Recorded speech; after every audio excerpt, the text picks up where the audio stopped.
microphone. Good morning. As a reminder, this meeting is recorded. We've got a busy morning today. Reminder, we're here for a full 90 minutes. I know I've received some texts and emails and conversations from folks who were pretty excited to get the materials last week, and I think especially the version that we received earlier this week with your notes was wonderful, so thank you for sending those over. Few things. This is how we're going to spend our time together today. Obviously, we're going to run through housekeeping per usual. I do have 2 additional items under housekeeping. I did not get to add them to the agenda and send out yesterday. My main computer decided that yesterday was its last day of life, so I had to do a little scrambling, and then I knocked myself out with my screen door last night, but it was really quite the day. Today's a new day. So we'll walk through those, and then we'll hand it over to our friends, Tony, Bob, and John, who are here. And here's how I am envisioning us spending our time really in the meat of the meeting with the documents. And you guys, I'm going to say this, but if you guys say, oh God, no, that's not a good plan, please let me know. But I would really love for the time as we're walking through these documents for it to be like a fluid conversation with everyone. So if you have questions, if you have comments, I know that some folks submitted things. We did send those over. Tony has them. We can address them in real time. But if anything else comes up from the committee as we're walking through, raise your hand. Let's have a conversation about it. And then I would ask that our community members that are here with us today, if you guys have questions or comments, we will have time at the end for you guys to get up and ask those as well. And if you have not found the materials on the website, Kim, they are up on the website. Okay, everything that we're reviewing today is up on the website. Does that feel like a fair plan? Awesome. Okay, so housekeeping, I will turn it over to Chief Cobb. If there are any updates to the current facility, she can share them. Sure. Good morning, everyone. The bathroom issue is, the locker room bathroom issue is still not resolved quite yet. So we're still in a construction phase with half of a stairwell going down to the bottom floor. I'm not exactly sure where we're at with that. I'll have to touch base with Sam Clark, our new highway director, and see where that project is. But they've come in and out a couple of times, so that's still going. We did have our door system, our locking system serviced, those black keypads you see next to our doors, and we learned that is no longer supported, that software is no longer going to be supported. So the company that we have serviced that system said they have some parts and pieces in their shop, but we're kind of on borrowed time, so to speak. And it's going to be a pretty significant investment to the tune of $100,000 to $150,000 to convert our existing system to more of a cloud-based system, and that's excluding the cost of cabling. So that's a pretty major component of our security system at the police department, and just how secure the building is. So we'll still do what we can with it, but I wanted to make sure the committee had that update. Thank you for sharing. The next item under housekeeping is just a reminder that any questions that are submitted through the new email address are posted on the website, and they are responded to in a combination of, I think, Tony, Chief Cobb, the Selectmen, Kim, but we won't go through those in every meeting, but I do think it's worth us just making sure that we click in and take a look and see if anything new had been submitted. So reminder that those are there. And then just a quick update on last week's Selectmen's meeting where there were decisions made on the locations for the test fits. So as I've listed here, Tony, Bob, and John today will be going to take a look at 176 Newport Road to assess the feasibility of the existing building being retrofitted for a police station. I think, correct me if I'm wrong, Selectmen, but depending on the outcome, that will decipher what the second location of the test fit will be. So we've got the 0 Newport Road, which is also known as the Bewley property. That is the land with nothing currently on it. And then either between 176 Newport Road, the Broome property, or 198 Main Street, which is the Bonanno property. Cool. Okay. Third housekeeping item that is not on the agenda, fourth item that is not on the agenda is there's been a request from our committee members here, that if there are neighbors and community members here that join us for these meetings, that if you guys have questions, comments while we are here, that those be asked during the meeting and that nothing is saved for outside the building. I will make a conscious effort to ensure that we do have ample time at the end of every meeting, 15 minutes or so for you guys to be able to come up. But any questions or comments, if they can all be shared here with all of us in the room, that would be great. And then the fifth item, I heard from several folks, but not everyone, it was the majority this week, that there is a desire for us to shift our focus from the prior assessments and reports that we've received more as supporting data points and not as main talking points as we move forward in this. I think folks were really energized by the materials that we've received from Valley Brensinger and Colliers this week that we've been able to review.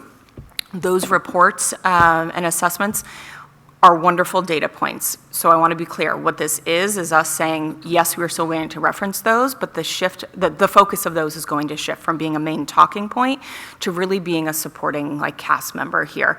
And I would lean on Tony, Bob, John, and certainly Phil, who is well versed in that information, to bring up those relevant data points when we get to times when it makes sense to talk about those. But I think the continued narrative of talking about them will probably go away from here on out.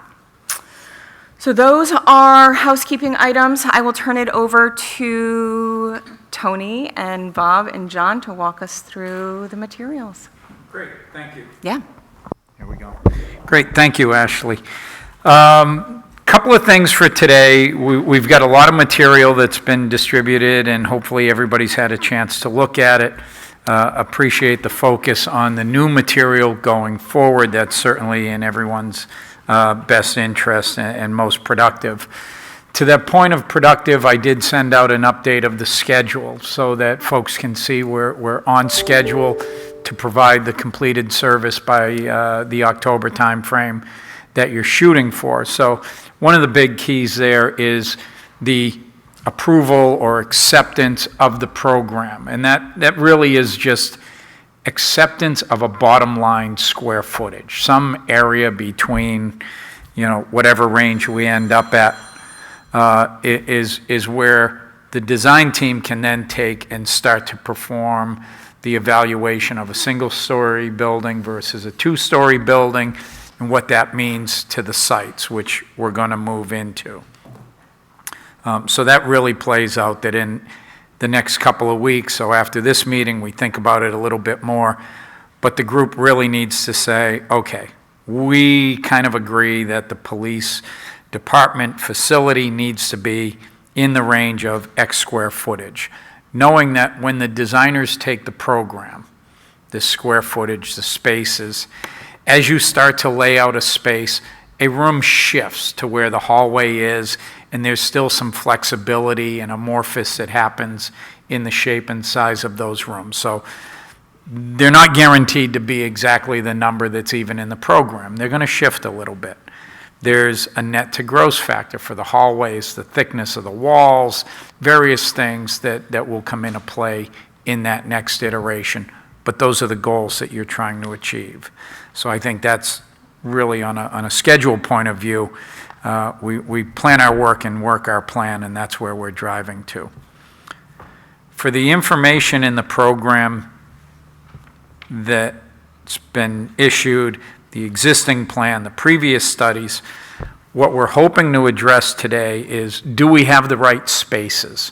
So regardless of this plan said 300 square feet, the other one's 320, do we capture all the spaces? We don't want to go down this road and have forgotten a major space. So I think everybody's been through it, certainly the PD who's operationally giving us this information, confirm that we have the right spaces, we're not missing some outdoor storage, maintenance equipment space, something that we obviously have overlooked. Do we understand the space's technical utilization? And so in the space program, there's notes to what a specific space will hold, what its function is, how it is utilized, what equipment might need to be there as specialty. So first, focus on the list of rooms.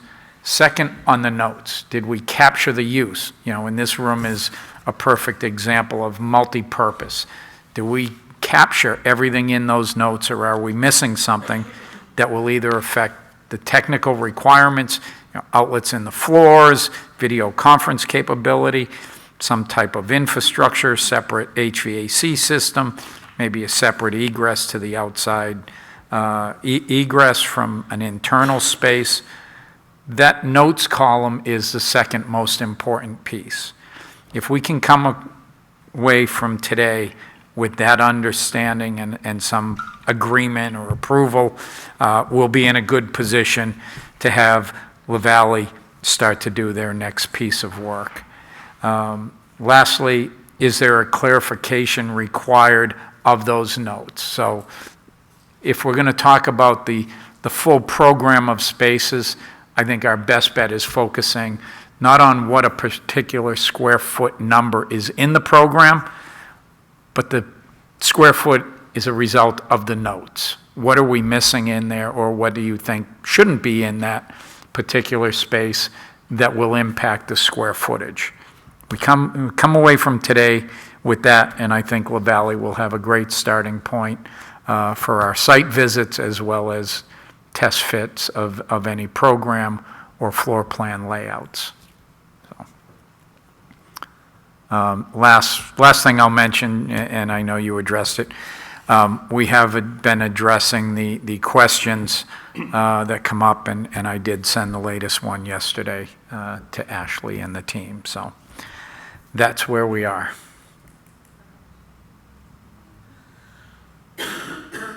We want to jump in a program? All right.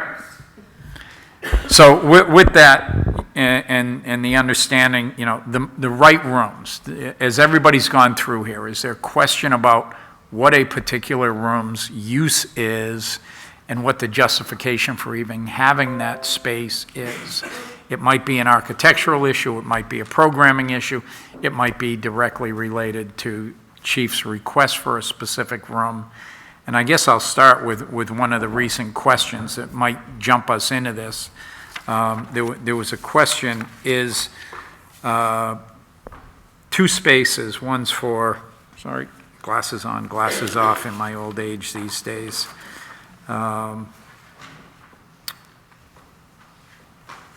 the, it says P3 and P7, and I forgot to write down what they are, but there was two rooms for lieutenant. One is a detective lieutenant, one is a patrol lieutenant, and the question was, are these duplicated spaces? They are not, yeah. So, Sorry? go ahead. Current ones. This is under current. I thought you only had one. No, we have two. 2 spaces?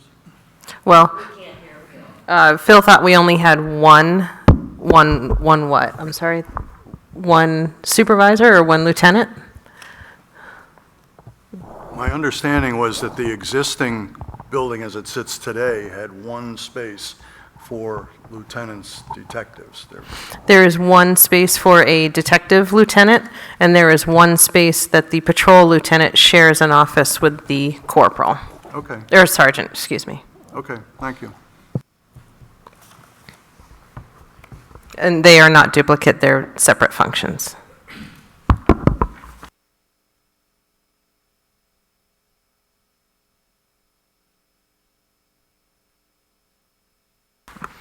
If you're looking at your current layout, this one, this was an older, like where the office is, it says chief. It's on the upper level. It says chief, but that currently is the patrol lieutenant and sergeant. We had swapped offices a little while ago, so that's what that currently is.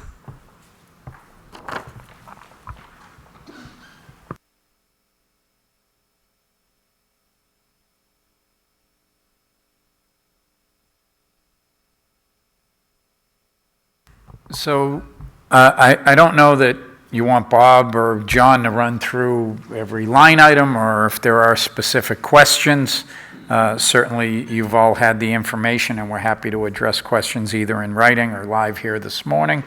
That's the productive use of time. I don't know that reading through every storage room at 130 square feet or whatever it may be is valuable to everyone. I could give a brief update of what we've done the past 2 weeks. So we'll just, can you hear us okay? We're here. So let me just real quick. So we, I did.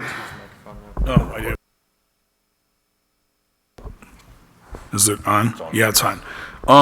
So after we met last time, we, put our nose to the grindstone. We worked with the chief and Tony and with chief staff, and we went through each line item in the program, and what you see now is a right-sized program at 1,100 some square feet. Again, we're looking 20 years out, but this building's gonna be around for 50 years or more. So we can't look at what's now versus 50 years from now, we're looking out. We also looked at multi-purposing some spaces, John will talk about that. But everything that's in here has been vetted with the chief, and the chief will absolutely speak up about each one of these. As far as the notes, I want to be a little more clear about the notes on the right side of each of the items. They're not meant to be all-encompassing, a basis of design or room data sheets. They're really there to provide some flesh on the bones of what these spaces really are. Otherwise, we could write a page on each one of these things. Except for storage rooms, per your point, Tony, except for that storage room. But, so I just want to give some background to this. We're feeling pretty good, I think, about this program. We feel it's going to serve the town years into the future. But most importantly, it's going to provide the operational requirements for this department now into the future. And that's the key to it. It's not about 10 square foot here or there. It's the operational needs of the department to make it a functional, long-term department. So I'm going to turn it over to John, and I'll be his So, yeah, good morning, everyone. So just a kind of a big picture, just walking through the actual program and how it lays out. The first column is the existing building, and we basically used one of the floor plans that was given to us to figure out what the actual square footage was for the building. There was one portion on the lower level that we missed, which was basically just storage, but it's probably just additional 100 to 200 square feet, which we can update. But what we're seeing is that the building roughly is about 83 to 8,500 square feet. That gives us a benchmark of what we have to use and potentially how much we have to grow. The next column is the previous Harriman study. And what I've done is extracted out all the information from that report. Some of the pieces in that report didn't kind of easily fit into a column. So what I did was on the right side is just identified some of the items that were not calculated into the square footage. So you'll see that at the bottom, it's 12,000 something, but in actuality, it's supposed to be like 14,300. So that's like the benchmark that Harriman had. So a majority of their stuff kind of fitted into our program. The next three columns are basically current needs, and then it's projected out 10 and 20 years. And then we go into the actual programs themselves. I don't know if we want to go line by line, department by department. I'll leave that up to you. We're here to kind of talk through anything that you guys have for questions. Why don't we give an overview of all the tabs, just Yep. quickly, and, whatever you want to do. Yep, so the first page is the executive summary. The next page is basically a summary of parking requirements.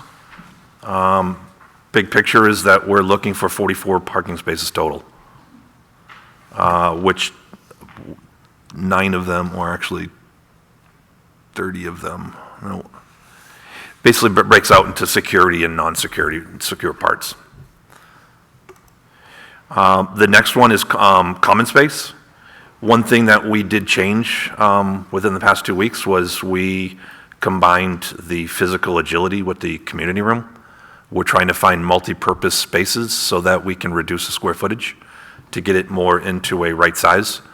And the chief was fine with that. So that was 600 square feet that we saved. That was actually one of the questions I believe Tony, Yeah, okay. That was one of the questions, I believe, that were posed, and we did respond that it's combined room. Yep. Excuse me. So I asked that question. The existing building is not a combined room. There's a fitness room, and my question was, under the 2024 current need, you're carrying that as 0, but they already have a fitness room. That's why I was confused. So the current need is not what they have now. The current need is what's needed now for the police department in 2024, not what's there physically now. So there may be the confusion. So, They don't need a fitness room right now? well, Phil, so if we look at the line item, there's a physical agility, C1.8. That is zeroed out because we added that to the community room. And then there's a fitness room, which basically they do have a fitness room. And we're providing one fitness room within the new program. My confusion is the 0 on the square footage on that fitness room. Well, the 0 is under current needs. Under C1.9. Yes, I see it now, current yeah. needs. See that one? Yeah. That was what my question was. Yep. Just an error, sorry. So it should be 625. This is not based on Oh, their I see. existing, this is based on projected. So what their fitness room would be maybe is like 300 or 400 square feet. If we were to do a new building, it would be really 625 square feet. Yeah.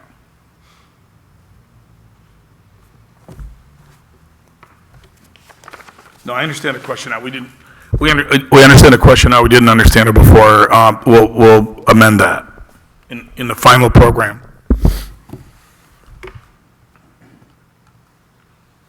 Anything else on this, tab, John?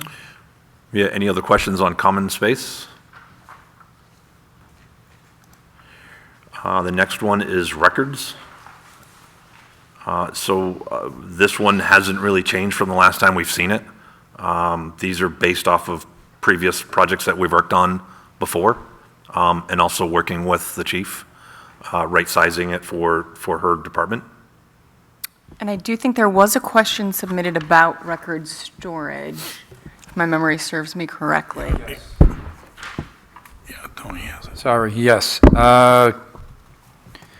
With the move to digital record keeping, is there a reason to increase the square footage to 704 square feet? Are there records that must be retained, physical records? So I think the chief can speak to her program for records retention, destruction, and any requirements there.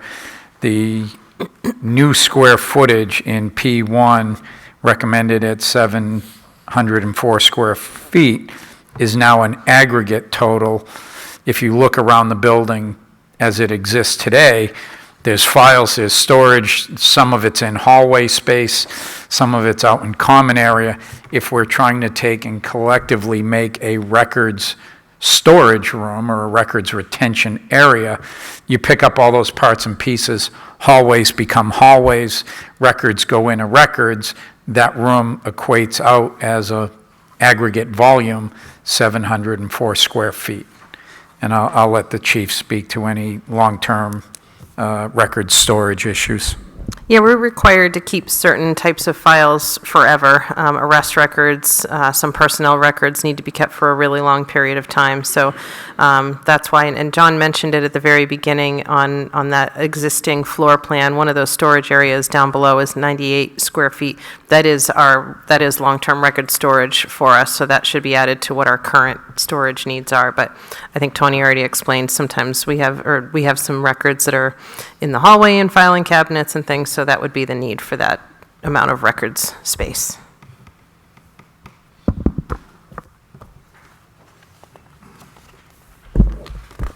And I would just add that we run into this question all the time on police departments, and the reality is the hard copy, right, Chief? The hard copy of records, you have to keep them pretty much forever. Yeah, we do digitize a lot of our stuff nowadays, especially with our new software, but not all of it can be. And the other thing also is that this, again, it's a 50-year building, so you're not going to go back in 5, 10 years and add another 100 square feet to your storage. What's going to happen to your file room, it's going to end up being in closets and hallways. So this is right size for that.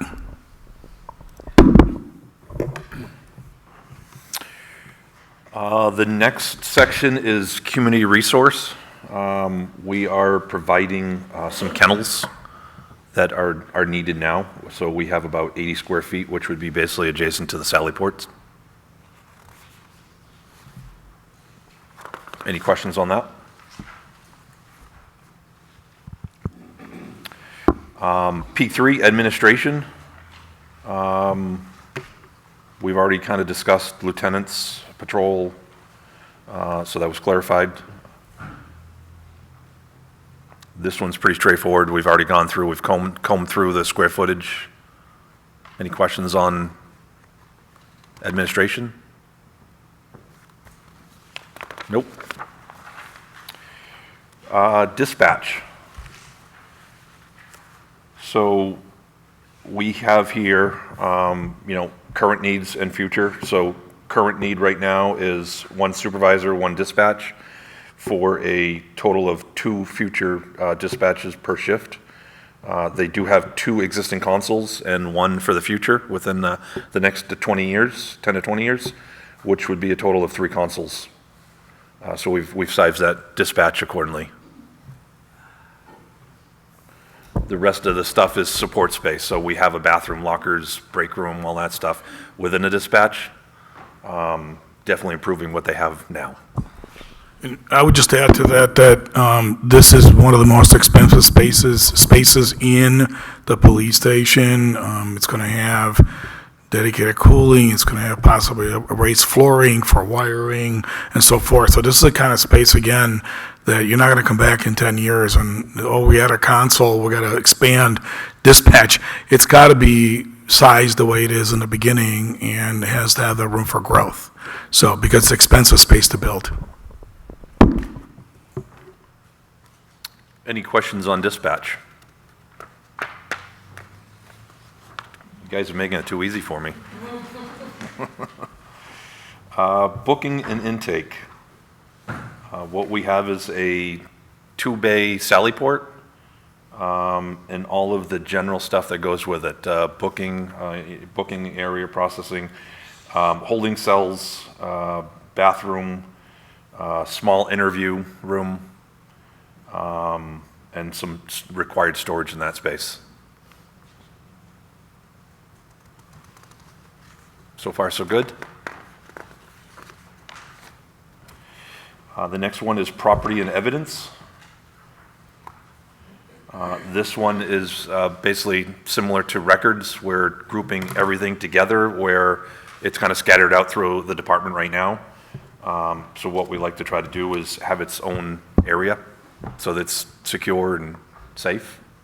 If I could just add, evidence is one of the high-risk, high-liability areas in a police department. And so the reason why you'll see on here like a weapons vault, narcotics vault, other things separated is that sometimes when you get into accreditation requirements, it requires that those, like general evidence, we seized this coffee cup as evidence, it needs to be separated from the drugs, from the cash, from the weapons rather. So there should truly be separate areas in an evidence room for those high-risk, high-liability pieces of evidence. Yep. When we do police departments, we've done several, obviously. One of the biggest growth areas is evidence. We've programmatically, John, I think some of the departments we've worked with almost doubled from what they had, or even more than doubled, because evidence is growing, and the chief is right to meet. First of all, the chain of custody is sacrosanct, and everybody remembers the famous LA story with a glove and what the LA Police Department did in that investigation. It was tainted evidence, and it's really important to meet versus various certifications, whether it's Colliers, IACP, or even the New Hampshire standards right now. You have to be very careful how it's handled. So, and again, It's built in for the growth, that we believe is reasonable with the chief and Tony, but you almost can't ever have enough evidence space. You don't be putting it over a DPW or in some other building where it's under direct supervision and surveillance. So that's something that we see, right, John, on almost every project. So just want to add that. I think another important component to remember as far as evidence goes is certainly the chain of custody and the security of that evidence, but also the safety of the officers that are processing that evidence. We just had a car in our Sally Port a couple of weeks ago that we were searching for an extremely dangerous drug and a narcotic drug, and there's no ventilation in that area. So I made it a point to say to the officers who are searching it, make sure you have somebody who's down there with you dedicated to just essentially calling for help if one of you runs into something you don't want to in that car. So it's a really important space in terms of evidence processing, and the storage of those items. And there isn't a world in which we would try to combine the record storage and the evidence. They need to be completely separate. Correct. Thanks.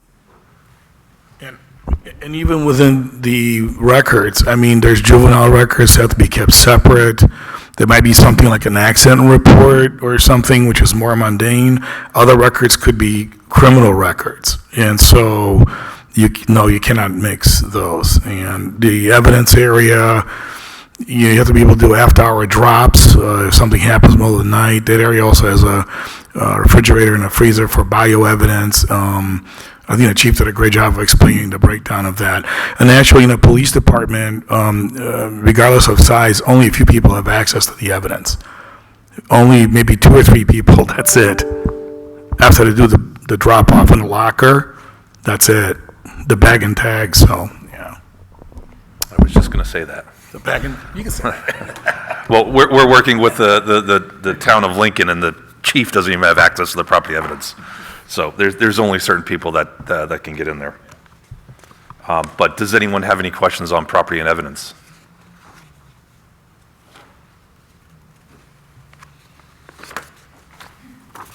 All right, next is investigations and detectives. Again, we tried to use multi-purpose spaces as much as possible. This particular one is fairly small at 655 square feet. But what we have is kind of like a touchdown space for multiple officers to use a hotspot for report writing. There is a supervisor that has their own office, which is required. And then the other space is just really kind of support space for the detectives. Any questions? So detectives, along with records and evidence, tends to be the 3rd largest growing department in most police facilities. The investigations detectives, due to the world we live in today, tends to be growing quicker than patrol in most departments. So, on to patrol. Similar to detectives, we have some hot spots for report writing as well. And then just some sergeant and corporal have a shared office. And then the rest of it is basic support. So we have armory, storage for, ammunition, bike storage. We also have a patrol roll call. Basically grouping things together.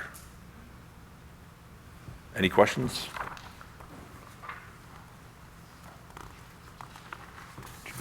well, I would just say that as part of right sizing, we're actually working with the chief and Tony. If you look at line item P814, we actually multi-purposed the community training room as a roll call as well. So, because it would already have all the AV equipment in there that's needed. A lot of times, before the officers hit the street, there might be a briefing, which might include watching a video, watching a news item, looking at a GIS map, or whatever, right, Chief? So we did save space there, so. Yeah, thanks for pointing that out, Bob. We also took the decompression wellness room and combined it with the lactation. So both uses aren't going to be used exactly at the same time. So we're, again, trying to multi-purpose safe space and try to right size. The next one is departmental support.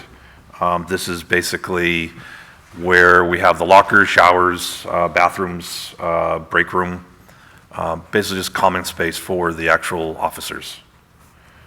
We worked with the chief on getting the right size locker quantities so that we could right size those spaces.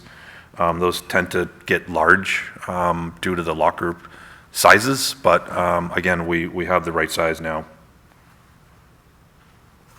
And as you can see on P 9.8, we have the lactation and decompression room together.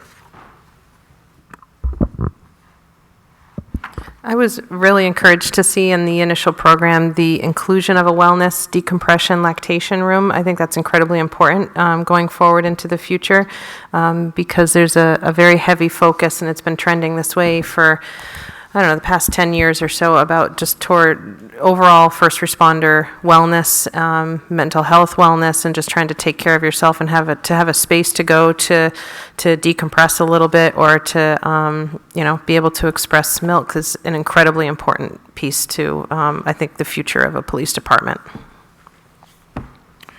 One thing that we're adding to the department is a washer and dryer, which they'll be doing cleaning in-house instead of out-house now. And then lastly is facility support. So this is basically the heart of the building, where all the mechanical, electrical, IT, telephone, everything that supports the building itself is calculated in here. One thing that we haven't done yet, what we want to do is finish the program first, and then we'll start adding in the stairs, the elevator for a 2-story option. That square footage really works around to about 1,000 to 1,200 square feet. So what we want to do is kind of get the department all correct first, and then we can do a 2-story. But all in all, we were able to get to 14,136. Which is a good number to work with, and I think it's a right size for this town. So anybody have any questions? I'd like to make one comment. On this facility support page, I'm working through another project right now, just today's Friday. Wednesday, we went through this, and there's really just a methodology difference between architectural firms that do these types of projects and the efficiency. And so where you see in the Harriman study, they were looking at a much different efficiency rate at such an early stage. And Bob has indicated this before, that by breaking out the more specific rooms, where the Harriman study maybe didn't have a specific room at a specific size, it was picked up in their 40% efficiency multiplier. The way LaValle, Bob, and John are doing this, you get a bit more detail in the room size and a much lower efficiency factor between 40 and 25%.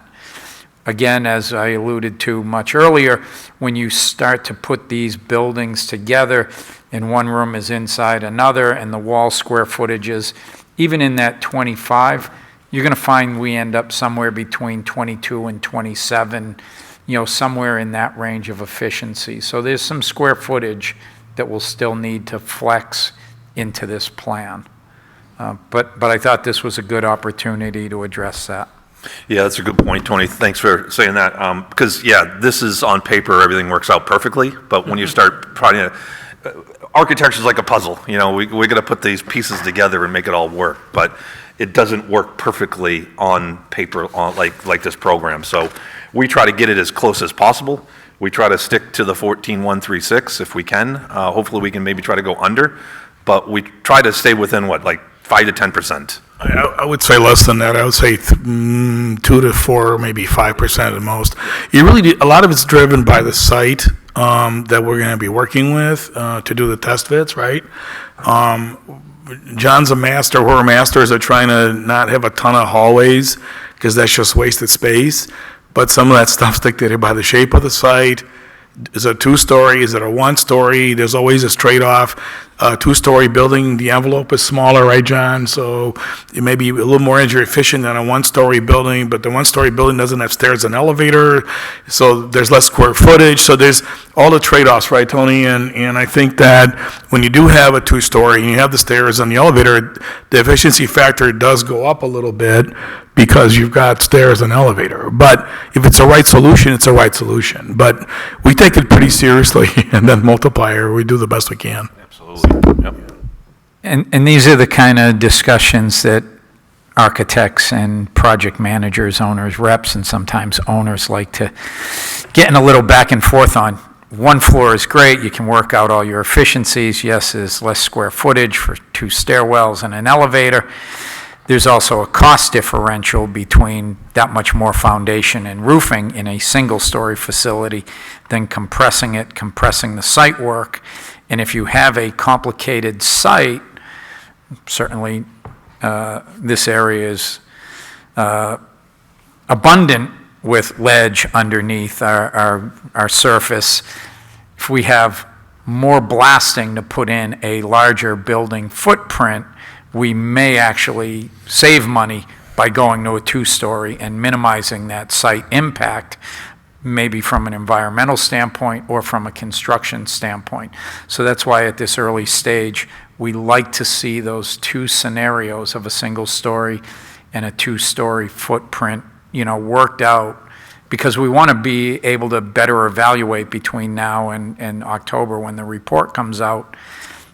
If we've got a selected site and we're very easily able to determine it is a ledge-heavy site, then that single-story shallow depth construction may play out. But we want to be able to balance that. So I appreciate the square footage difference, and we'll get into all of that technical and cost-driven information probably in our next couple meetings.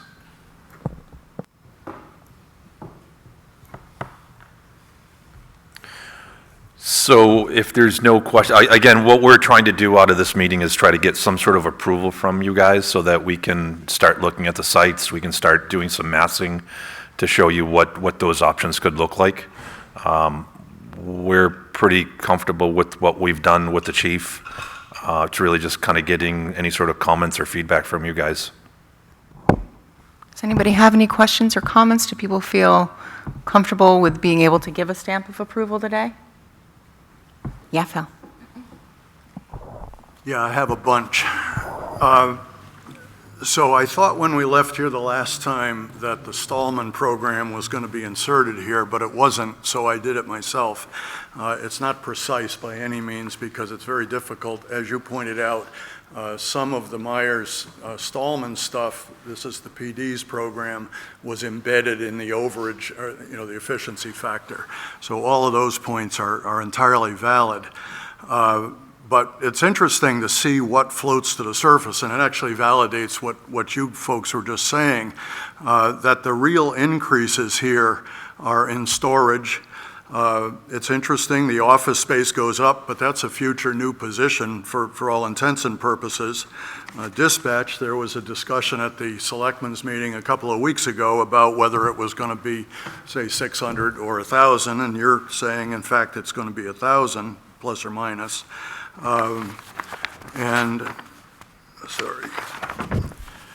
If we look at some of the other things, there's increases, but not astronomical increases. Again, when we get to your section P6 on evidence storage, as you pointed out, there's a fairly significant increase there.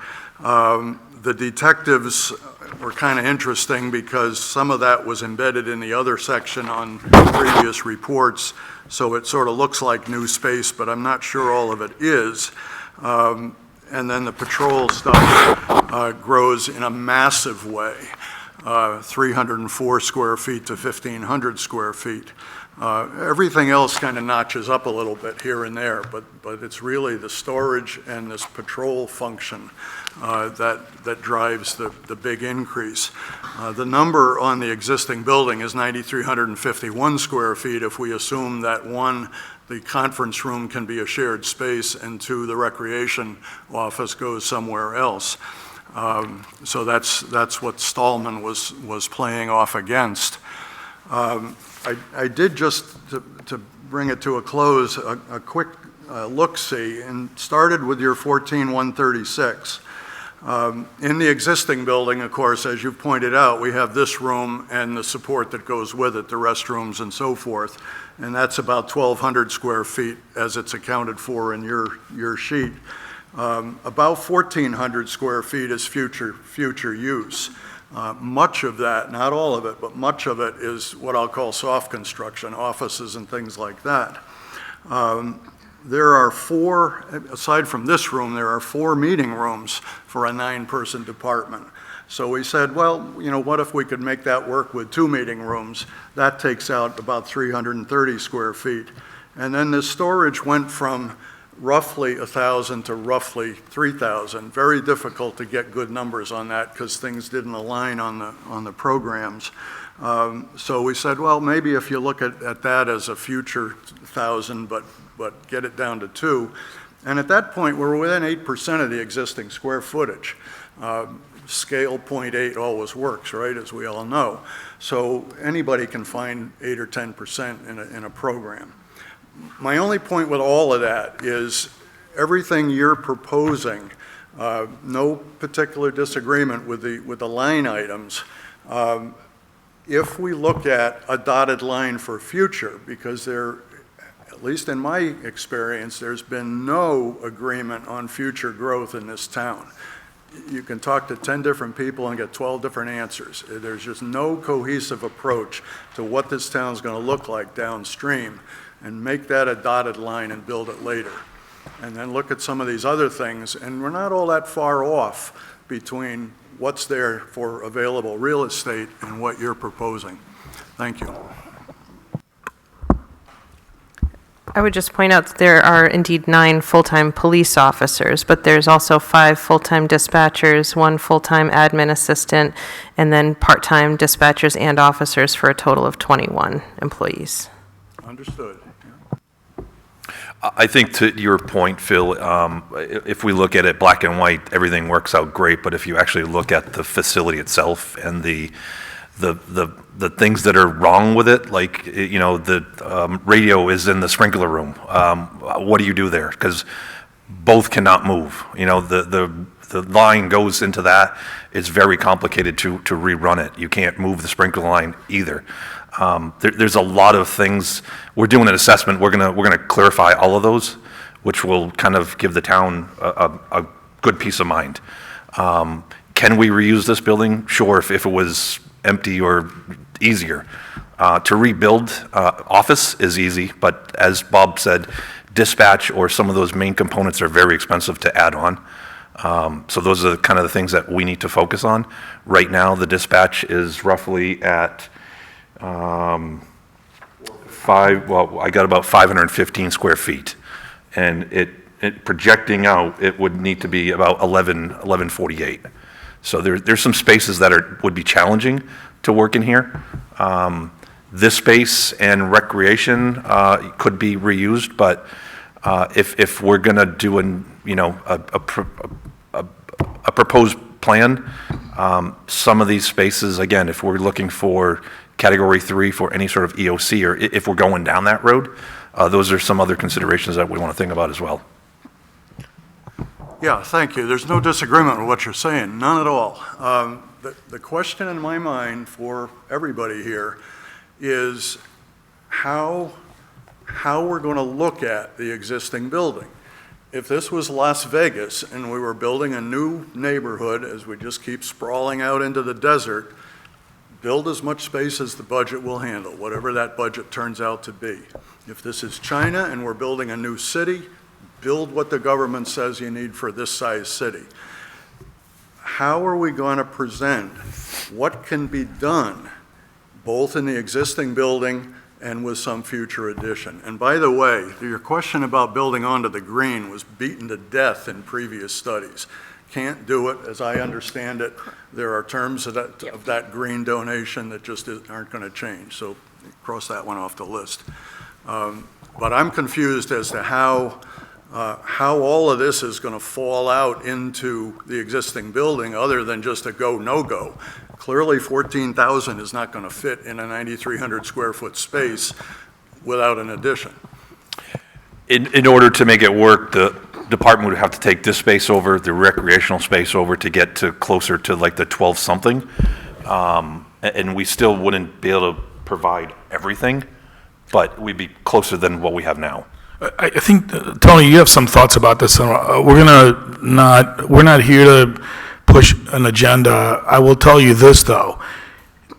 The current building, whether you renovate, add on, move into the space, go into rec, the multiplier is going to jump to 35% or more, okay?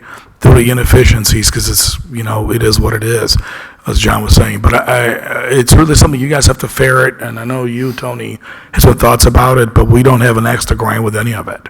But the multiplier will go way up, I'll tell you that. I was just going to offer that we do have population projections from the state's demographers through 2060, I believe, that I can get to you. I recognize there may not be a linear relationship between population growth and the needs of a department may evolve over time regardless of growth, but we can certainly get that information for you. So just falling back to my, I just Go want to ahead. confirm what Bob just said. 35, the Stallman exercise included a 38% efficiency factor. And that was essentially a leftover from fit everything in and see what's left in the 9,351 square feet. I'm going to defer back to my earlier comments starting and a point that Ashley made. At this point, going back and looking at what a report said is not, I think, helpful to the group to move forward. We are retained to look at the existing facility. I think everybody agrees that if we go through the spaces, we're not missing any spaces. Some of them may still be eligible for multi-purpose combination of spaces, blending of spaces. You pick up a couple of percent there. You're going to pick up a couple of percent, hopefully in the 25 to 22%, whatever that efficiency rating is. So maybe you can pick up 4, 5, 6% of square footage. I've not seen a program of this level easily reduced by 10% without some major cutting or major melding of spaces. That's a good chunk of square footage to blend in somewhere. Not saying it can't be done, but it takes some harder decisions. The Myers, which I call Myers, but thank you for clarifying Stallman. I think it's the same report. Stallman was a building, a particular Oh, building. okay. That's what, Whipple? This is Whipple. Booker. Okay. Totally different. Never mind. So I don't think there's a comparison that really works level to level, playing field to playing field between Stallman, Myers, Harriman. Focus on what's here. If we can agree that the rooms are there, the sizes are adequate or appropriate to the use. When we get to the next phase, when LaValle gets to the next phase of laying them out, the efficiencies will become clearer, the shape of the room and the size of the rooms will become more defined. That is a good opportunity to say, well, this meeting room is very close physically adjacent to this other space. Maybe we can use that as a multi-purpose space. That's the next iteration of this process. So I would just caution that we get hung up on these old reports and how they align with what we're currently doing. You've asked for a clean slate. I think in closing, if either of the reports had a definitive final solution, we probably wouldn't be sitting here today. The community would have been so excited about those options, you would have voted on it, moved forward, and the building would be renovated today, or there'd be a solution in process. We're bringing you new data, new information based on updated trends, new chief, new requirements, new interviews, and we're just looking to confirm the program today.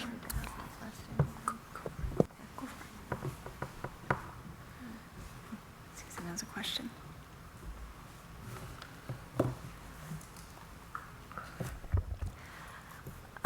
Susan Warren, and thank you all for all that you're doing, and Ashley, you're doing a terrific job, as is the chief. But my question pertains to the spacing, and that is, could you define a little bit more clearly, and I'm sure maybe others would like to know this, within the building, how are you going to define when the police need to establish a command center? Could you tell me where that's going to be? Is that part of the training room that can be also multi-purpose for that, as opposed to any type of a community space, which it should not be? So if you could just explain where that is. So Thank that was you. one of the questions, you might have asked that question, maybe somebody did. So that's a simple answer. I'm going to scroll down here. Hold on, getting there. Okay, so C-1.6, and John, jump in if I miss something. To right-size the program, we have a community/training. The chief can speak to training because that's a key thing. So when I go through this quick thing, if you don't mind, chief, explaining that piece of it. That room would also be used in case of an emergency. It would be able to accommodate up to 8 or 10 possible table workstations.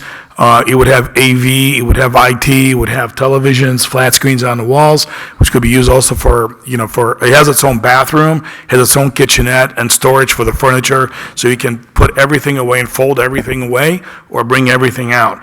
So it is a one-stop shop and the very efficient use of space. That kind of a space, and we're just doing this, it's under construction up in Lincoln, is, John and I did together. That room can be accessed by the public without getting into the meat of the police station for an after hours. If you wanted to do night out, or you want to do community training on crime watch, people can come in after hours.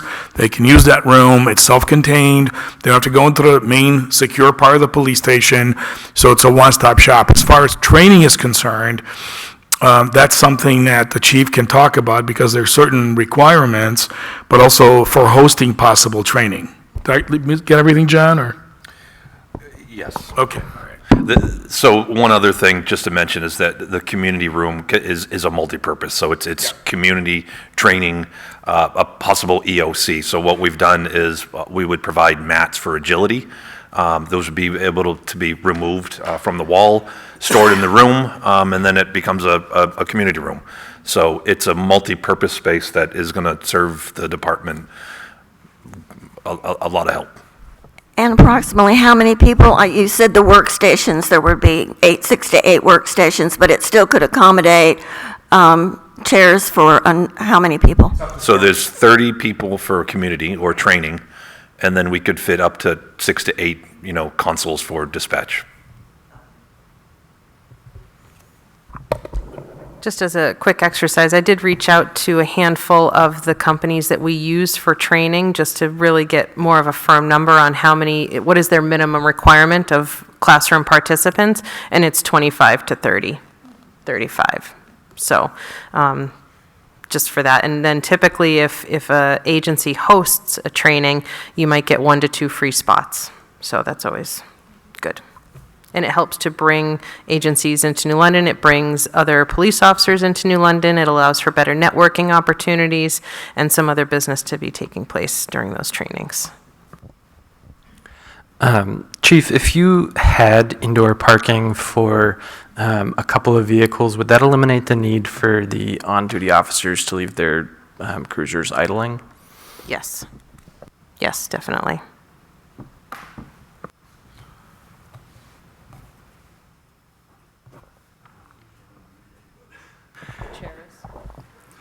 I don't know what's right or wrong, and Mr. Bowden is here, and maybe he can comment at the end of the meeting, but when the BFC looked at this issue, we were told that you absolutely do not put an emergency operations center at the police department or the fire department. It needs to go somewhere else so that they can function on their own during an emergency. I'm just putting that out. I don't know whether there's a shift or we misunderstood it or whatever. Anyway. The only time I've actually seen that in my practice over 4 decades in public safety is for very large cities where, like, say, Chicago, I worked on their EOC, but that's a huge building.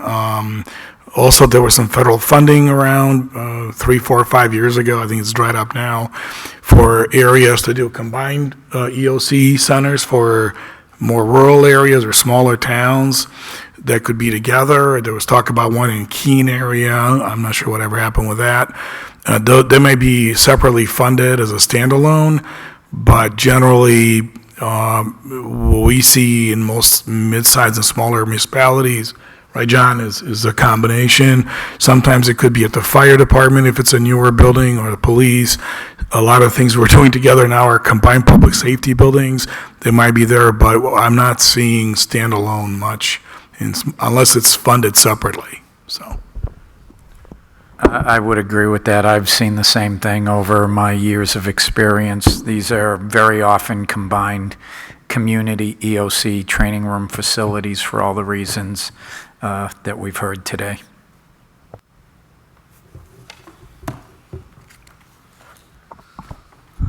So I think back to the original question on whether we feel comfortable approving the program as it is today. I'm seeing some head nods. Are we in agreement?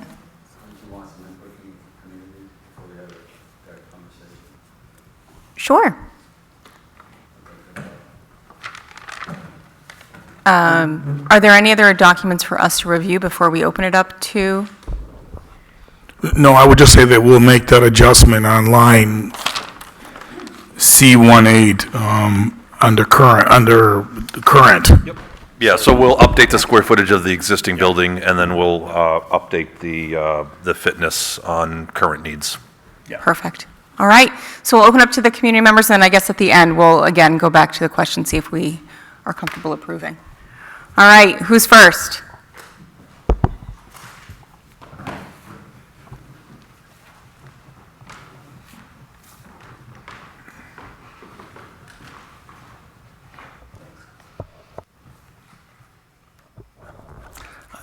I guess this is relevant to the issue, but I had submitted some questions that were posted, but the entirety of the questions I asked were edited out, so that all the information I had put in there, I believe, Tony, you responded to the, was that your response to the questions that I? I've been providing to the community Yeah, okay. Ashley and Chief the response, but I don't know what gets edited Oh, so, online. okay, one of the two of you, but basically my concern was that there are communities that have more officers and less space, and I was asking, in effect, what is the square footage per full-time officer, taking into account, of course, that some have dispatch officers. And the numbers seem to come out around 500 and I'll give you a quick couple of examples. So my concern is we're looking at a proposal which sounds very, very good here, but comes out at over 1,000 square feet per full-time officer. And I'm trying to assess the differences that other communities may be experiencing to allow them to come out at smaller numbers. And one of the questions I asked, which was deleted, was to look at 3 of our local communities. One of them was Franklin. I took a look at the Franklin Police Force information on their site, and it appears to be about 15. Their tax card says that the building is 4,115 square feet. I think that's probably incorrect. It says it's a 1-story building. I think it's a 2-story building. But if it is in fact 8,000 square feet, you've got 15 officers in a 8,000 square foot building that seems sufficient for their needs. They also have a dispatch that has 6 towns where we have only 4 towns. In fact, as the chief pointed out, we used to have 8, but it's dropping off. So you've got a dispatch that is less than Franklin with the offices that are there. They also have a prosecutor in their office. So it raised in my mind why we need to have so much square footage compared to other communities. Another example of that is it's been reported that the Concord police station has a space issue, and their space issue is that they have, by reports, a 100 roster police force, 80 positions filled, 90 positions filled, 10 empty. They are currently in a building that is 22,000 square feet, and they need a new building. So they're looking at buying a building, renovating it, and putting on an addition. It's been reported in that same process that a study there concluded that they needed 27,000 square feet for a 100 police officer full dispatch center with a full prosecutor office included. And so that's kind of amazing that there's such differences between what we're talking about and what they're doing. Concord, in fact, has proposed a 51,000 square foot building rather than the 27 their study showed. That, again, brings it down to about 500 square foot per officer. They, in fact, have in their proposal 91, I think it is, parking spaces for their use for a officer staff of 1,000 with the additional staffing and everything else that goes with it, all outside, as I understand it. So I'm concerned that we're looking at putting in more than what could be needed because other departments seem to be doing it better. And one aspect of that may in fact be dispatch. I make no mistake. I fully believe that we need to have a dispatch for New London. I think the entire town believes that. Some maybe don't, but we need one for New London. The question that has come up in my mind and others is, do we need to have what the selectmen have referred to as a regional dispatch? Do we need to put in so much additional stuff to have it regional, or can we keep it serving the New London residents because the New London residents are paying for it? If we can add other towns in because it's there for New London, fine. But should we be designing something that has more space than we actually need to serve New London? The community room is another space issue. We have so many community rooms, we don't need it. Could it be used if you have it? Sure. When I first got involved in this, I talked with Chief Anderson in a couple of different modes. One was that we both agreed, oddly enough maybe, we both agreed that what was needed is a full study of the existing and new facilities and the pros and the cons of each so that people could see the differences. And I'm hoping that this panel will put together that kind of a statement. Here's what you get, and here's what you don't get, and here's what it doesn't work. But the other conversation I had was, why do you need such a large training room? And his response, maybe things have changed, his response was the FBI comes in and we serve all the other officers around the town to have FBI come in and put on some sessions. So I then asked him how it came about that the FBI came in, and he said, well, we had the room, so I invited them, and they provided $400 spaces for 2 officers, saving us $800 to go to those sessions. I then followed that up with how often does this happen, and his response was once a year. So I think that you need to also look in this whole space issue is, what do we need for the town of New London's police department? Not to become a major metropolitan area between Lebanon and Concord. What do we need for New London? And I know you've done an excellent job of going through with the chief on what makes some sense. But I hope you will follow one of the aspects of the guidelines that we referred to and I looked at, which is one of the steps that should be done is to look at other law enforcement facilities to see what they do. One of it is to look at what they are doing for efficiencies, intelligent, innovative ways to handle matters, changes in procedure. We should, I hope, look at what other people are doing in order to get those numbers down to a lower level of 500 square feet. If they can do it, why can't we do it? So I ask you to do that.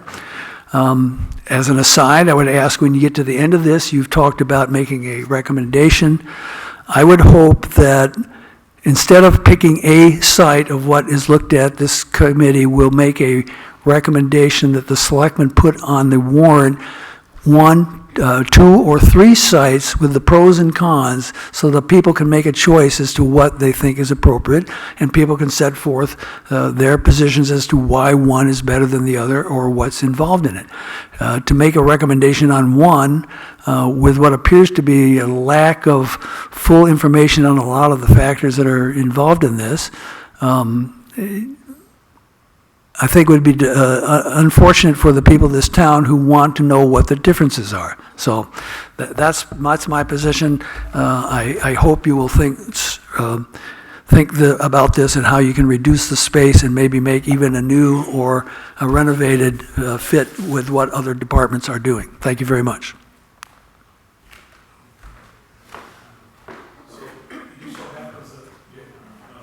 Just so happens the people you hired did Concord study. John and I did it, and it's 50,000 plus square feet. And we work with Chief Osgood and his command staff. They're looking originally at a new building, but might end up being a renovation addition to an existing large building that's there. It's neither here nor there. We see square foot per officer. First of all, you have the bones of what every police department needs, regardless of whether it's 6 officers or whether it's 100 officers. So some of that space has to happen for modern policing. We've seen numbers go as low as $350 per officer in a very large department. You know, we did police department studies and projects where there were 200 officers, and so it really was in a $350, $375 range. That's not necessarily a good or a bad litmus test. It just is what it is. For a department your size, it's hard to do that because you still have to have all the things you need for a department. But Concord was quite a bit larger than was noted.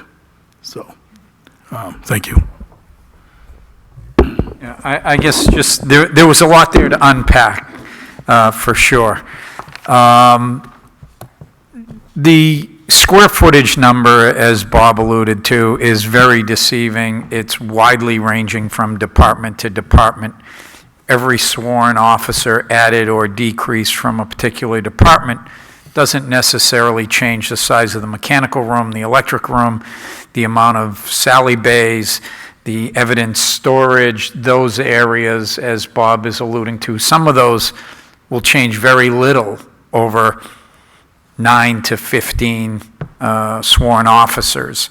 Certainly as a department grows and expands, they're growing and expanding because those officers are out collecting more evidence and handling more calls. I'm not going to, and I will leave it to the community and the committee to address, the dispatch area. We know what we have been tasked with today. We know through our meetings with the committee thus far and discussions with the chief where that dispatch, regional or otherwise, is intended to grow, and our response is based on those questions and the information that we have. I think that's all I have.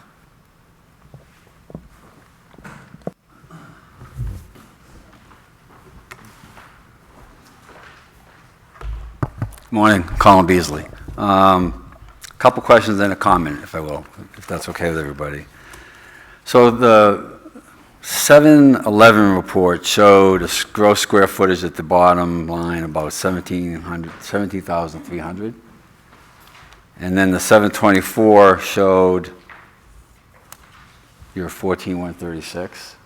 Your 722 report, marking up your 711 report, had a bunch of questions in it. I could have done the math wrong, but when I went through all the math, if each of those questions were answered with a yes, we would take the square footage out or we'll consolidate them. I came up with like 4,000 square feet of reduction from the 17,000. I guess my question is, were all those questions that were asked on the chart that had your little bubbles on it, were they all answered to the affirmative of reducing the square footage in the final report or not? Well, so those were internal questions between us and the chief, and Yeah. it were really just kind of open, kind Understood, yeah. of. Yeah, so again, everyone wasn't. They weren't all answered with the lower end. Yeah, Some so of them we, were answered we with the higher end. reduced some of them, but Okay. not all of them. Is there any way that we can get a report as to which ones were answered, how they were answered? Which ones actually resulted in a reduction and which ones didn't result in a reduction? Is my question?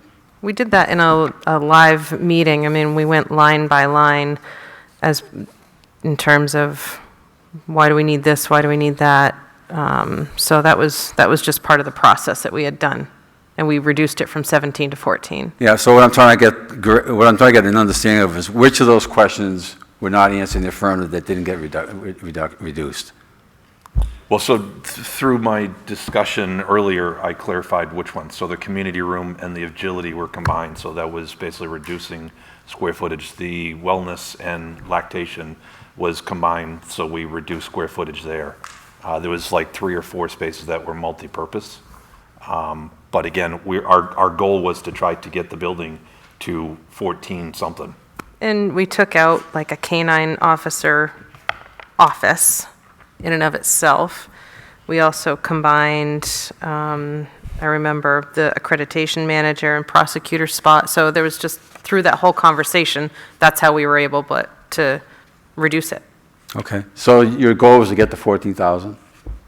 Was there a reason for that goal as opposed to something else? I would say the goal was to have a functional police department Yes. moving 30, 40, 50 years in the future, but one of the key drivers, to your point, was to try to find ways to save some space, combine some space, multi-purpose space, as John said. I don't know that we felt that we had to be at some number, so. All right, that's fine. But that's a good question. That's fine. Just as a FYI, I'm sorry, your name again? John. John, you talked about the communication facility down in the place where all the water is. I came from the communications. It's easy to move that equipment. We've done 75,000 switch line conversions on a hut cut, so moving facilities is not complicated. Well, so that wire can only go so long. Rewire it. Yeah, no, again, you have to rewire. Yeah, but it's, so my point is that it's not when you're renovating something, all that wiring is gone. It's not an issue. Yeah, it can be done, but it's not easy. Actually, it is easy. You put in new fiber and you do a conversion, so just as an FYI, it's not complicated, Okay. all right? It's just not. I mean, I just want to make sure that that's understood. I have a comment. The issue around the existing building and the new building, I think it really comes down to the hard decisions. And I think it's important. I'm hoping that the committee can begin to think about those hard decisions, because it does come down to a choice of what you want. It does come down to, do I really want or need A, B, and C? So I'm just going to read something. I wrote it up, and I've deleted quite a bit of it during the course of this meeting, but I do want to read something because I think it's important. But before I start, full disclosure, Janet's periodically referenced that a member of the Building Facility Committee once advocated for a new police station. I'm sorry, say that again. You have periodically referenced that a member of the BFC once advocated for a new police station, and that was me. I once, when I was involved in the CIP, was an advocate for a new police station. And then I joined the BFC, and we did a lot of work, and I learned a lot of things, and I changed my mind. A great deal of context for our data analysis was that we went to visit several police stations. And I know time was not afforded to this committee to do that. And among the many lessons that we learned in the conversations we had it became clear to me at least, and if not the whole BFC, and I'm stating the obvious, the way a police department is managed and the bias for facility capabilities was basically driven by the police chief. And I would expect that to be the case. Those visits reinforced with the BFC a discussion on defining want versus need. So the question I think the committee needs to think about is, what do you need versus what do you want? And what's the cost structure between the two? So trying to overlay onto Bucher what we can do begins to set up the stage of a conversation that says, what are we not getting? And what's the implication of not getting those things? And what's the cost of getting those things somewhere else? That's the discussion that this community has not had.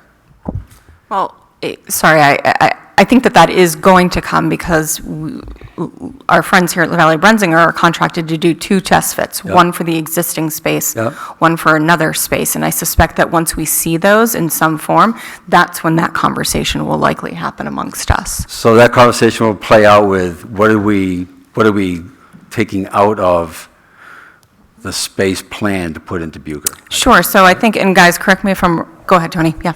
Yes, so where we are today, we're talking about this building of somewhere 14,000 square feet, right?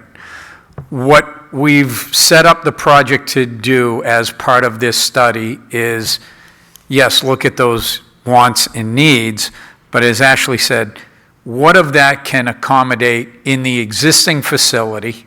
How much of an addition would you need to add only to get what you need, not what you want, right? Because that's going to generate the here's what you don't get list if you stay here. We can't expand into the green. We can't take the neighbor's house on the side. We can't expand out into the street. So if 9,000 becomes 11,000, that will generate the list or develop the list of what you don't get, right? Okay. So here's what fits in that box that is now limited by our physical site here. Okay. And it will generate in an event that this room needs to become EOC, training, whatever else, there's some understanding that this has a police use to it. Yep. When it's not Yep. needed for something else, right? Okay. All of that would be generated, and that would be part of the study, including, I know you're probably going to tell me it's easy, our recommendation, whether you think it's easy or not, would be to relocate the police regional dispatch while that renovation happens, because that's a major renovation, as you indicated. Pull out all the wiring, redo all the wiring, separate utility room from sprinkler room, from head end room, whatever we need to do to segregate those services. So in our study, there will be a cost for a temporary relocation. However, we think we can handle that. Yeah, and it's a digression. I mean, I think one of the first questions that I asked, and it's on the site, is you can do parallel processing. You can build parallel facilities. I think that all the people that we talk to as the BFC is concerned, and I've talked to folks on the side who are involved in construction, relo is one option, and doing renovations while the facility is still operating is another option. They can both happen. So I would ask that we explore both of those things, because I suspect... Yes, they can happen, they often do. Trying to There are duplicate cost implications Sure there are. and schedule to both. Yeah, trying to duplicate... No disagreement. Yeah, okay, so we'll leave it at that. Can I interrupt? Sorry, Please, Colin. yeah, go ahead, Bruce, yeah. Tony, is it correct also that when we go to doing test fits for other sites that are not Bucher, we could very well find that 14,000 doesn't fit, and there needs to be a wish list versus a needs list as well? Oh, absolutely. We're looking at one building later today. I don't know what fits in it. I don't have the total square footage, all of that, but if you want to take that building, whatever its square footage might be, and not add on to it, right? What square footage is there?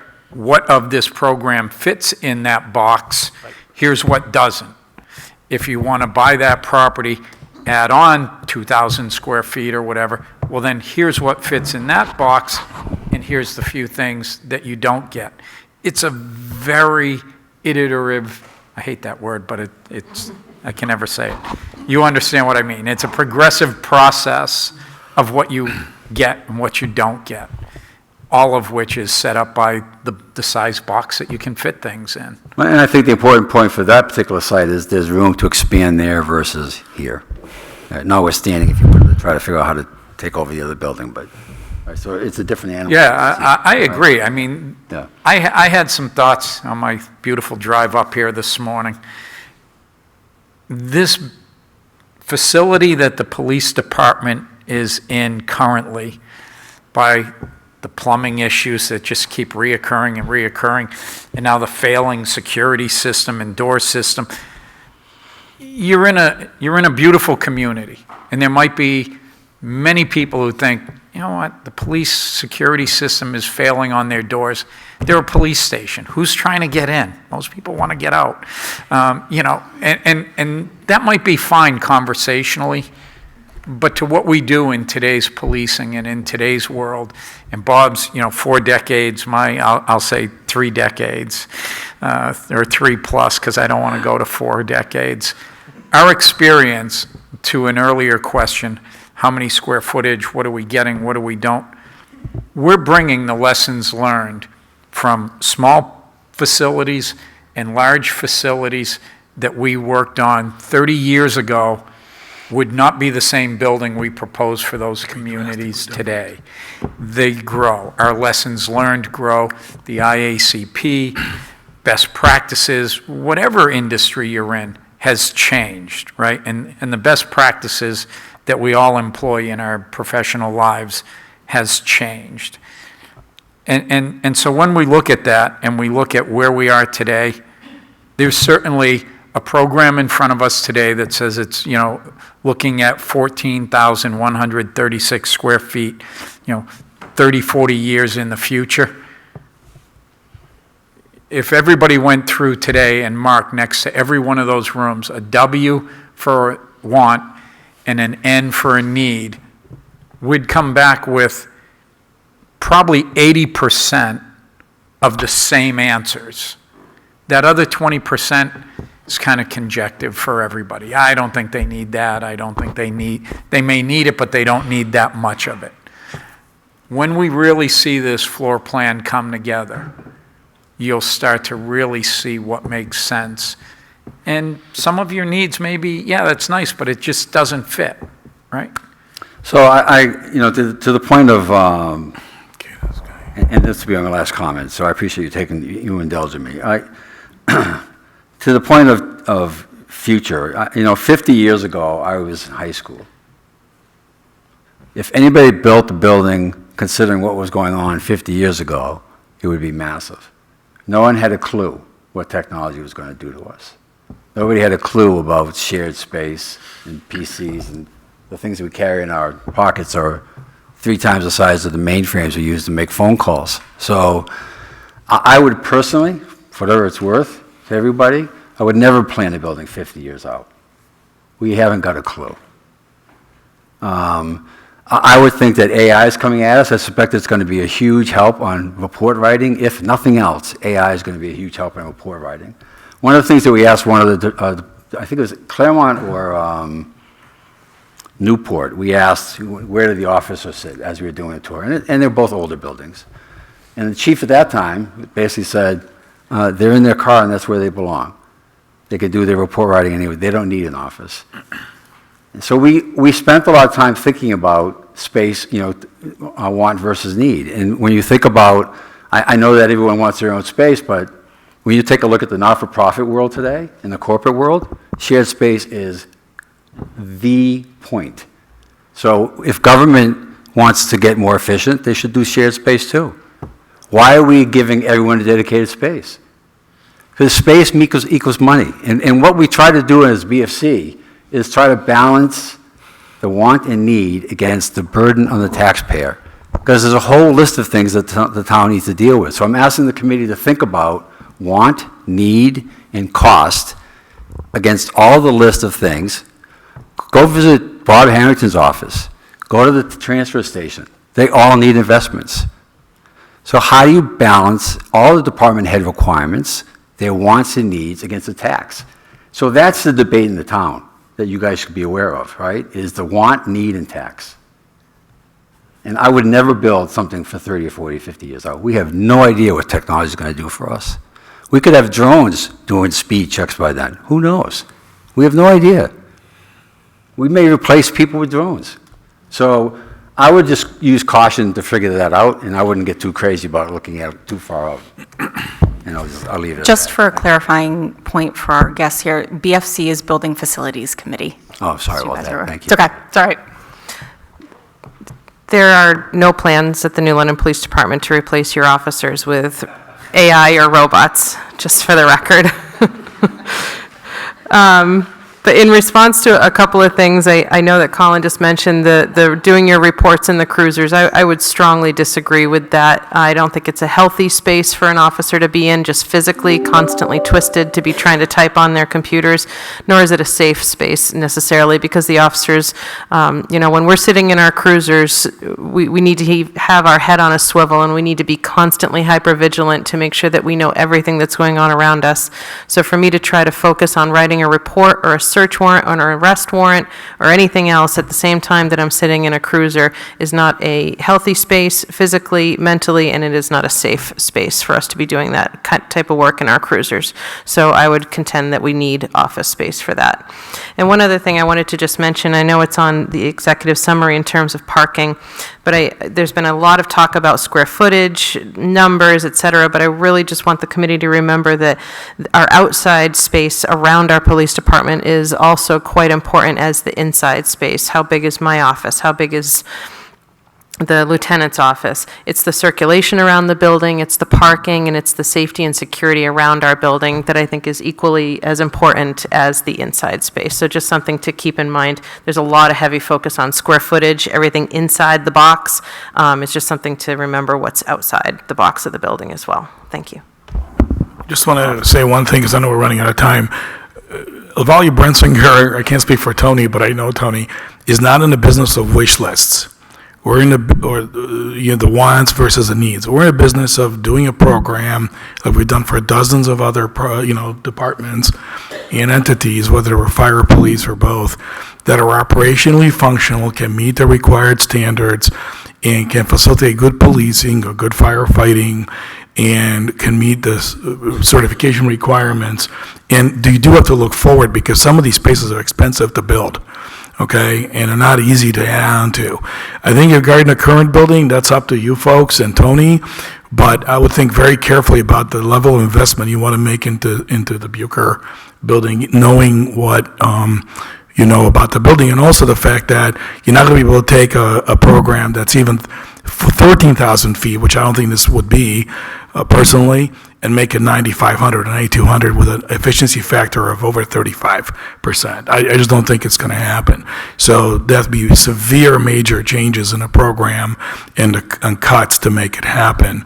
And last but not least, being a major fan and student of CEPTED, which is crime prevention through environmental design, nothing about this police station surroundings, you hit the nail on the head, even begin to meet those requirements for setback, for safety, for separation of public and police, separation of traffic into the site between public, police, and cruisers and police staff. There's a lot of other issues that are outside the envelope, as you noted. Not to mention security of things like antennas, backup generators, backup fuel tanks for generators, things that should be, right, John? Things that should be completely secured. So, thank you. Malika? Hi. I'm so glad to hear that drones and AI aren't taking over our police force. Side note. More importantly, I was going to speak to that too. I agree. Whatever we do with this space is great. The outside space is never going to change, and that is not safe. Okay, we are over time, and I want to be mindful that I think our friends here have a tour of one of the buildings in a few minutes. Phil, I know that you had your hand raised. Do you want to? I actually wanted to make a motion if we're ready for that. Sure. I'd like to move we accept this, and without trying to paint Bob into a corner, on the understanding that, pick a different term if you like, there are wants and needs in here, as we heard previously. So again, I'm not picking a fight there, Bob, but understanding that there will be a second run at this where we will boil down to what is critical to fit into the existing building versus what would be nice or better to have if we're at a new site. So I would move we accept this with the corrections that we mentioned early in the meeting. All in favor? Aye. Wonderful. Any opposed? No one. Okay. So we've got a meeting in 2 weeks. What can we expect, if anything, in the next 2 weeks leading up to that meeting? Any homework? Sorry, we're going to have the conditions report by hopefully next Friday as a Okay. draft. We have to talk to Tony about how we're going to, we have a very tight 6-week time frame at the most to finish everything. It's a lot of work. Sure. And we're going to have a conversation, right, John, with Tony, especially as it relates to Bucher, frankly, so. Okay. Yeah, I would expect that we'll start to see some bubble diagrams of what Okay. spaces, what program. Here's a detention block looks this big, an admin block. Some Sure. of these will start to just not have individual room, doors, hallways, but at least some block diagrams, as Great. we refer to them, of what's adjacent to what. Yep. Yeah, typically, our next step is basically creating a block plan to work out adjacencies. What departments need to be next to each other. Most of that stuff was kind of highlighted within the program itself, but that's the next level of work that we'll be focusing on. Great. Go ahead, Bill. Very quickly, there have been some requests to identify the standards that we're working against. We've heard IACP, I've read that document, we've heard Kayla, now we've heard SEPTA, which I think is the bus system in Philadelphia, if I'm not correct. No. But, so, would you kindly identify specifically where we can access the standards, whatever standards we're talking about, so that we're all in the same playing field? Not now, but please. The chief can probably share ICP and Colliers. I'm sure you have access to that. I know Tony does. SEPTA is a whole different ball of game, and it's a complex thing that involves urban planning and all kinds of things, which I don't know, how to share that, frankly. But we can send some links to Tony. Perfect. We can gather some stuff and get some information out. Anything from our selectmen, Kim? Nothing? All right. Thanks, everyone. Thanks, everyone. Have a great weekend.